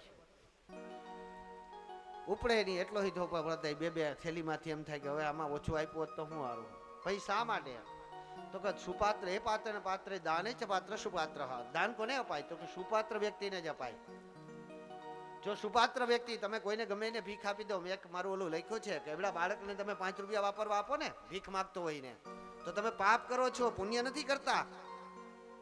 કારણ કે બાળક પાપ કરે, એને એમ થાય કે મફત તું મળી ગયું, આથી આપણે આ લઈ લેવું, આ જ ધંધો કરવો. આથી કરી એ લોકો એ ધંધા તરફ વળગી જશે. એટલે એનો ધ્યેય તમે ચૂકવશો. અહીંયા જ્યારે ગણિકાઈ નો મળી, ભિક્ષાવૃત્તિ કોઈ આપતું નથી અને મારે છે, ધૂતકારે છે ગામના લોકો, તે તો જ લઈ જવા, અમારા ગામને લઈ જવું. બે પ્રકારના લોકો થાય. કા તમે નામ કરવા માટે તમે અતિશય શ્રેષ્ઠ કર્મ કરો કે જેનાથી લોકો તમને નામ કરે, નામથી વાહવાઈ કરવા મળે. ને કા તમે ખરાબ કર્મ કરો તોય તમને લોકો યાદ કરે. બે જ કર્મ કરવા વાળા લોકો વધારે યાદ કરે. કા બજરંગદાસ બાપુ ને જલારામ બાપાની જેમ ભક્તિમાં ગરી જાવ તો લોકો યાદ કરે, ને કા હાવ દુરાચારી બની જાવ તો લોકો યાદ કરે. પરંતુ અહીં દુરાચારનો સર્વ ગામને ખબર હતી કે આ વ્યક્તિએ પોતાના માતા પિતાને મારી નાખ્યા, આ વ્યક્તિએ પોતાની પત્નીને મારી નાખી, આ વ્યક્તિને આપણે આપશું, ખાવાનું આપશું તોય પાપ લાગશે. આવો વિચાર કરી અને તેને મારે છે. જ્યારે પોતાની પાસે કાંઈ ન રહ્યું ત્યારે આ બ્રાહ્મણ અંતે વિચાર કરે છે કે હવે ગામમાં બધા મારવા માંડ્યા, આથી અહીંથી આપણે ભાગવું જોઈએ. આવો વિચાર કરી અને તે ગામ મૂકીને ભાગે છે અને રસ્તામાં જે કાંઈ મળે, જે કાંઈ ખાવાનું મળે એ ખાવા માંડે છે, ખાઈ લે છે. ફરતો ફરતો એક શિવાલયની અંદર આવે છે અને આ શિવાલયની અંદર અનેક પહેલાના જમાનાની અંદર ચોરો હોય, રામ મંદિર હોય, શિવાલય હોય. આ શિવાલયની અંદર જે જમીન આપવામાં આવી ને, આપણે આજકાલથી નથી આપી, આપણા મંદિરમાં પણ જમીન છે, હતી, છે નહીં, સોરી. એ જમીન શા માટે આપવામાં આવતી? એ બધા ગામની અંદર શિવાલયની અંદર આપવામાં આવતી. ત્યાં શિવાલયની અંદર અનેક સંતો ભેગા હતા. આને જોઈ અને એ ત્યાં ગયો કે અહીંથી કંઈક ખાવાનું મળી જશે. કોઈ જુએ છે, એનું સ્વાગત કરે છે, એટલે ભોજન પણ આપે છે. આ વ્યક્તિ ત્યાં પડી જાય છે. આસન બિછાવો, ચોરાની અંદર આસન લગાવી લેતા, આસન બિછાવી દે છે. અને આ બ્રાહ્મણ ત્યાં સામે સવારે ઉઠીને જોઈએ છે તો એક કથાકાર કથા કરતા હતા. આ સમય વિશે ઘણા દિવસથી ભૂખો તરસો આવેલો હતો ને આજે જમવાનું મળ્યું એટલે ઘણું ડોહું ઉઠવી લીધું. આપણે નથી કીધું ક્યારેક મળે તો ઘણાય ન જોયું હોય તો લેગ ગુલાબ જાંબુ, તો મને બે હાલ છે બરાબર. એટલે બે ગુલાબ જાંબુ વધારે ખાઈ લીધું એટલે પેટે છાતનો આપ્યો. અહીં સર્વત્ર પ્રકારનો રોગિષ્ટ બની ગયો, તાવ આવી ગયો, ઠંડી ચડી ગઈ, એટલે ઊભા થવાની ત્રેવડ ન રહી, ઊભો થાય તો પડી જતો હતો. અહીં સાધુએ એને જે કાંઈ કર્યું, સેવા આપી, ઊભો થઈને ભાગવું હતું કે ક્યાંક બીજે ક્યાંક જવું, પરંતુ શરીર જ કામ નહોતું આપતું. એટલે પેરાલિસિસ જેવડો હુમલો આવી ગયો હોય, પછી તો કોક આવીને પાણી આપશે, કોક આવીને ચા પીવડાવશે તો ઊભા થાશું. આવા વિચારમાં હતો. આવા સમયને વિશે ત્યાં કથા થતી હોય છે અને કથાની અંદર એક પાપનો વિષય હાલતો હોય છે અને ભગવાન શિવનું મહાત્મ્ય ગાવાતું હોય છે. ભગવાન ભોલેનાથની આરાધના થતી હોય છે અને ભગવાન ભોલેનાથની પ્રશંસા થતી હોય છે કે હે ભગવાન કોણ છો, હે શિવ તમે કોણ છો, હે શિવ તમે ક્યાં છો. અને કૈલાસ કે નિવાસીની જ્યારે આરાધના થતી હોય ત્યારે આપણે પણ નમન કરી લઈએ કે હે કૈલાસ કે નિવાસી, હે અમરેશ્વર મહાદેવ, અમે તમારા ચરણે આવ્યા છીએ. અને અહીં બ્રાહ્મણ કથાની અંદર ભજન બોલાવે છે, કૈલાસ કે નિવાસી, कैलाश के निवासी नमो बार बार हो, नमो बार बार हो. आयो शरण तिहारे बोले तार तार तो, कैलाश के निवासी ओ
पर क्या दिया? बड़ा है तेरा दायरा बड़ा दातार तू, बड़ा है तेरा दायरा बड़ा दातार तू।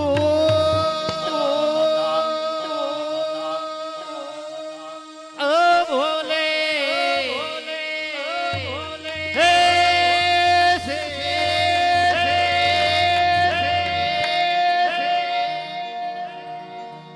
बड़ा है तेरा दायरा बड़ा दातार तू, बड़ा दातार तू।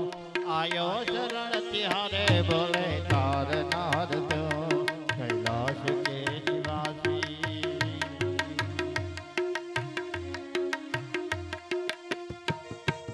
આપણે પણ અમરેશ્વર મહાદેવના સાનિધ્યની અંદર આવી ગયા છીએ અને મહાદેવને કહી રહ્યા છીએ કે હે મહાદેવ, અમે તમે તો સર્વત્ર દાતાર છો, અમે તમારા ચરણે આવ્યા છીએ, અમારા સમસ્ત રહીગામનું કલ્યાણ થાય। કારણ કે અમે સર્વત્ર એકઠા થઈને તમને જ્યારે પૂજન અર્ચન કરી રહ્યા છીએ ત્યારે અમારી પ્રાર્થનાનો સ્વીકાર માટે તારે તૈયાર જ રહેવું પડશે। હે અમરેશ્વર મહાદેવ, કારણ કે તમે સર્વત્ર દાયજો તમારી પાસે છે। આપણે એમ કહીએ કે શિવ સમાન દાતા નહીં વિપત વિભારણ હાર, તો શિવ સમાન બીજો કોઈ દાતા હોય જ નહીં, કારણ કે શિવ પાસે જે તત્વ છે, શિવ પાસે જે ભૂમિકા છે એ તમારું સર્વત્ર કષ્ટોને દૂર કરી અને તમારે જે કાંઈ ઈચ્છા હોય એ સર્વત્ર ઈચ્છા આપનારો, તમારી ઈચ્છાને પૂર્ણ કરવા વાળો દરેક દેવી દેવતાઓનો એક એક પદ છે। ભગવાન વિષ્ણુ પાસે પાલન કરવાનું પદ છે, બ્રહ્મા પાસે જન્મ દેવાનો અધિકાર છે, એવી જ રીતે શિવ પાસે સંહાર કરવાનું ને તમારે જે કાંઈ વસ્તુ જોતી હોય એ વસ્તુ આપવાનો અધિકાર શિવની પાસે છે। બડા હે તેરા દાયજા બડા દાતાર તું, તમારો દાયજો ખૂબ જ મોટો છે, તમારી દાયજો ખૂબ જ મોટું છે, અઢળક સંપત્તિના માલિક છો તમે। આથી કરીને અમે તમારા ચરણે આવ્યા છે, અમારે જે જોઈએ આપવા તૈયાર થા।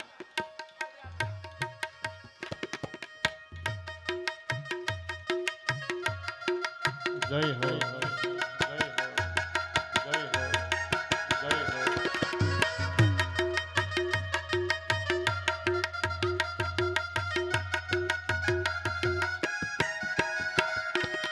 क्या क्या नहीं दिया है भोले क्या प्रमाण दे, बज गए जीवन दिया है कितना उदार दे।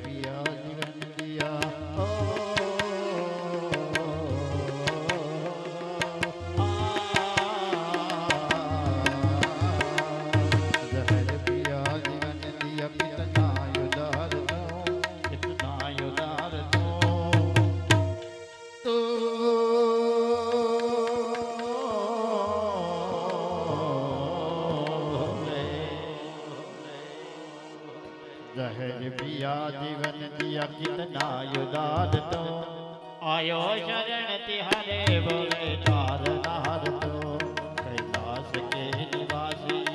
ओ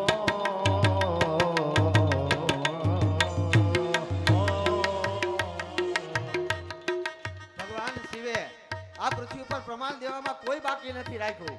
આ શિવ કઈ રીતે પ્રસન્ન થઈ શકે, કઈ ભક્તિનો કબૂલ કરી શકે, કેવા પુણ્યનો સ્વીકાર કરે।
હું એક મૂઢ મનુષ્ય તારા ચરણે આવી ગયો છું.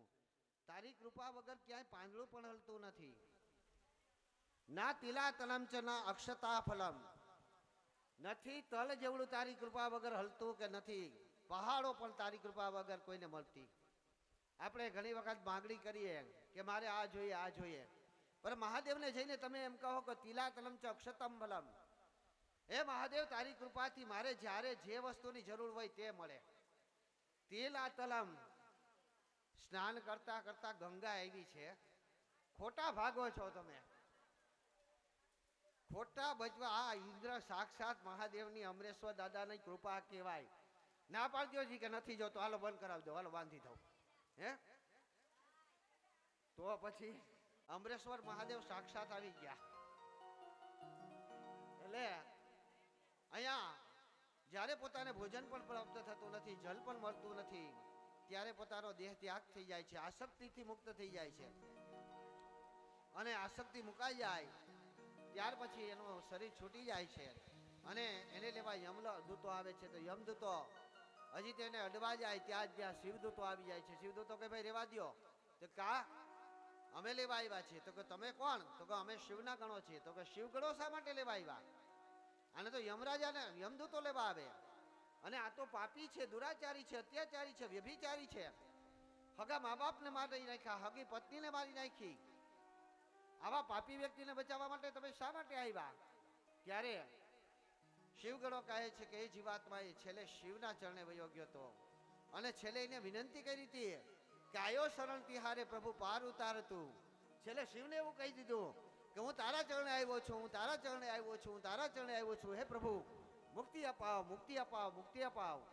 આવું જ્યારે એને શિવને કહી દીધું, આથી કરી મુક્તિનો અધિકારી છે ને આથી જ કરી અને અમે લેવા આવ્યા છે. યમદૂતો માયના નહીં કે અમને ભાઈ અમને યમરાજાએ આદેશ કર્યો કે લઈ આવીએ. અને તરત જ યમરાજાને હાક પાડી કે હે યમરાજા ક્યાં છો તમે, ક્યાં છો તમે? ત્યારે યમરાજા આવ્યા. બોલો. તો કે આ શિવગણો અમને આને લેવા નથી દેતા. કોણ છે? તો કે દેવરાજ છે, પાપી છે, એવો પાપી છે કે જેની આ પૃથ્વી ઉપર સર્વ પાપ કરવામાં બાકી નથી રાખ્યું. કેવા કેવા પાપ કર્યા, અત્યાચાર કર્યા, વ્યભિચાર કર્યા, દુરાચાર કર્યા, અરે મા બાપની હત્યા કરી નાખી, અરે પત્ની કે જેની સાત જીવન સુધી જેને સાથ આપવાનો વચન આપ્યું તો એવી પત્નીને પણ માર નાખી. ત્યારે ઓલા યમરાજા ઓલા સામું જોઈ છે ત્યાં તો શિવગણોને જોતાની સાથે દિવ્ય દ્રષ્ટિમાન થાય છે કે ઓહો આને તો સાક્ષાત શિવ બોલાવી રહ્યા છે. એટલે શિવ બોલાવી રહ્યા છે, આને સાક્ષાત શિવ બોલાવી રહ્યા છે, આવું દ્રષ્ટિમાન થાય છે. ત્યારે એમ કહે છે કે જો શિવ બોલાવતા હોય તો મારું કાંઈ કામ નથી. યમરાજા પોતાના દૂતોને આજ્ઞા કરે છે કે જાઓ એને મૂકી દો, એને શિવલોકની અંદર લઈ જવા દો. અને શિવદૂતો શિવગણો તરત જ આ દેવરાજને લઈને શિવલોક તરફ પ્રસ્થાન કરે છે. તો અહીંયા આપણે આજની કથાનો વિરામ. આજની કથા મારે 7 વાગ્યા સુધી આપવી હતી, પરંતુ વરસાદ એટલો બધો થઈ ગયો એટલે આપણે આજની કથાનો વિરામ દઈ દઈએ છીએ. કાલે 2 વાગે બધાએ પૂગી જવાનું છે. જામે પછી જાવું એવું વિચારતા નહીં, નકર આ જામી જાય. બરાબર. એટલે છેલ્લે આપણે ભગવાન શિવના જય શિવ શરણે જીવન જાઓ, જય શિવ શરણે.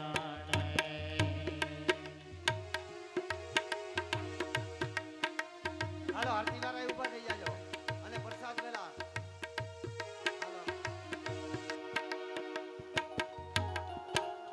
આત્મા તો મન કર રહેગા,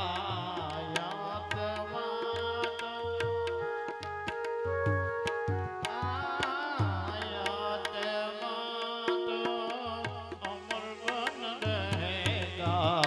મુક્તિ ન મારે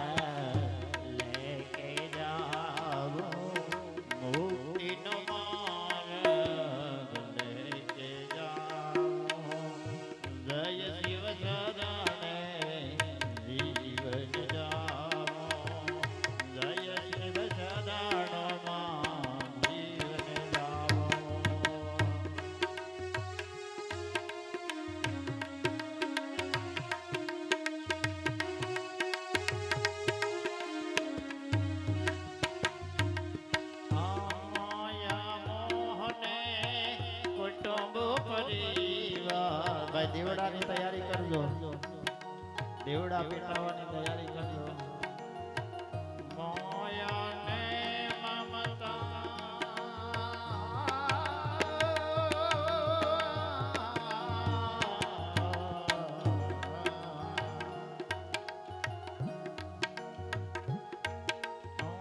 મોયાને મમતા કુટુંબ પરિવાર, માયાને મમતા કુટુંબ પરિવાર, સર્વે માં છોડીને જાઓ, સર્વે વાલાએ માં છોડીને જાઓ. જય શિવ ચરણોમાં જીવન જાઓ, જય શિવ ચરણોમાં જય.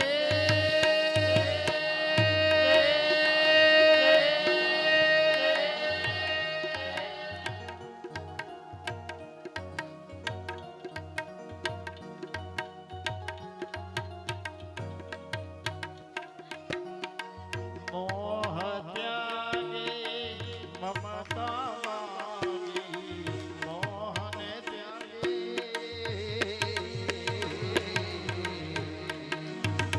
મોહને ત્યાગી મમતા વાગી, અલખ નિરંજન નામ ગાઓ, અલખ નિરંજન